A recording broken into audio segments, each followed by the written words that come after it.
Have you ever looked at something, an idea, a product, a system, and just thought, how on earth does this still exist? Well, today we're diving into a really weird pattern that's hidden all through history. Why some of the worst ideas, things that failed spectacularly right out of the gate, somehow refuse to die. Turns out, sometimes the real secret to survival isn't success at all. It's failure. Yeah, this quote just nails it, right? We're not talking about misunderstood genius or ideas ahead of their time.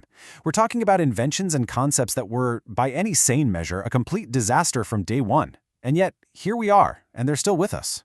And where else would our story begin but the Middle Ages, an era that gave us a whole bunch of products that seemed almost intentionally designed to make life just worse? Okay, get this. Medieval toothpaste.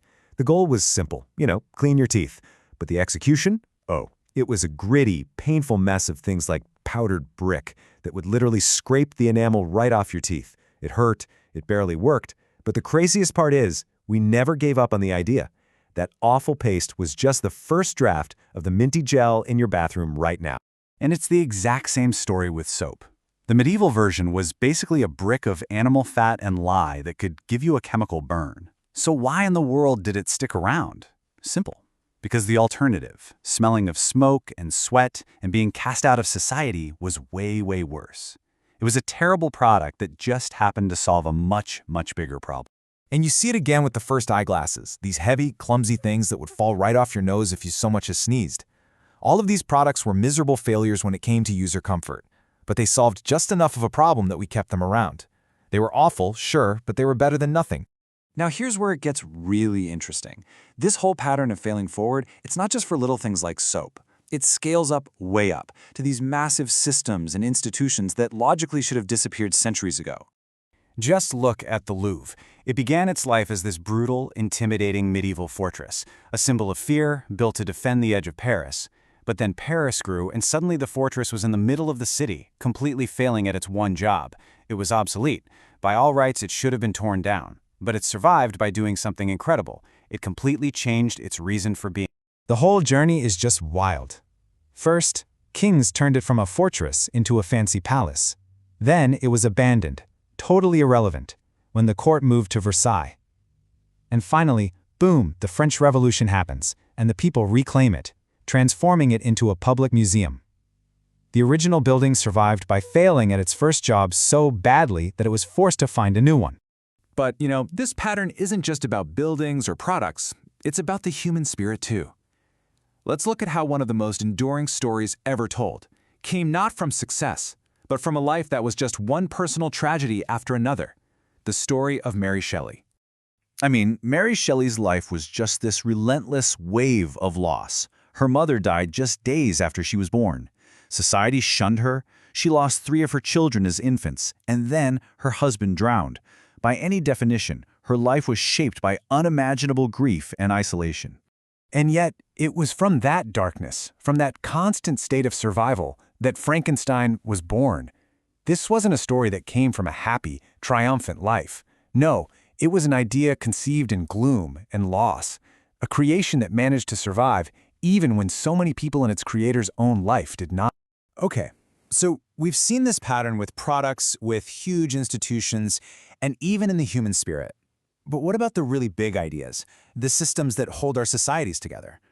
Let's bring this into the modern day and ask a pretty tough question. Can a system of government actually fail and still survive? And this very question, this tension between failure and survival, it's right at the heart of so many political debates today. The idea often isn't about whether a particular action is going to win in the short term, but whether the very act of defending a principle is what keeps a whole system alive, even when it feels like it's failing. For instance, a common argument you'll hear in constitutional law is that a core principle is being broken, that it's being ignored to get a certain political outcome, using means that some see as unconstitutional. And attention is usually right here. On one side, you've got a foundational rule, like the Constitution, saying only Congress can declare war.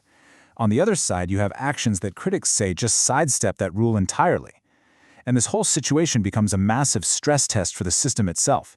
Is the principle strong enough to survive being challenged like this? And this gets us right back to our main theme of survival through failure.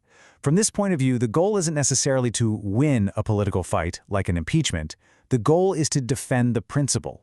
The argument is that the simple act of standing up for the constitutional system, even if you know you're going to lose, is what actually keeps that system alive for the future.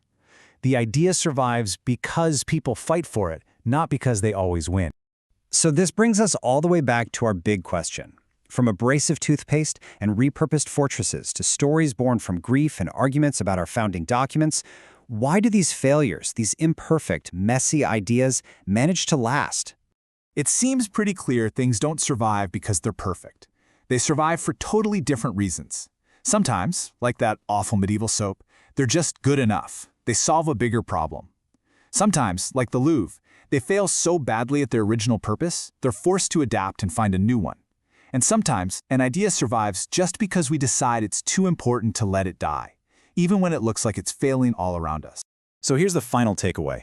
Maybe progress isn't this clean, neat line of one success after another. Maybe real progress is actually defined by the messy, imperfect, and sometimes infuriating things that we, for whatever reason, just refuse to give up on. Which leaves us with one last question to chew on. What failures that we see all around us today will future historians look back on and say, we couldn't have lived without?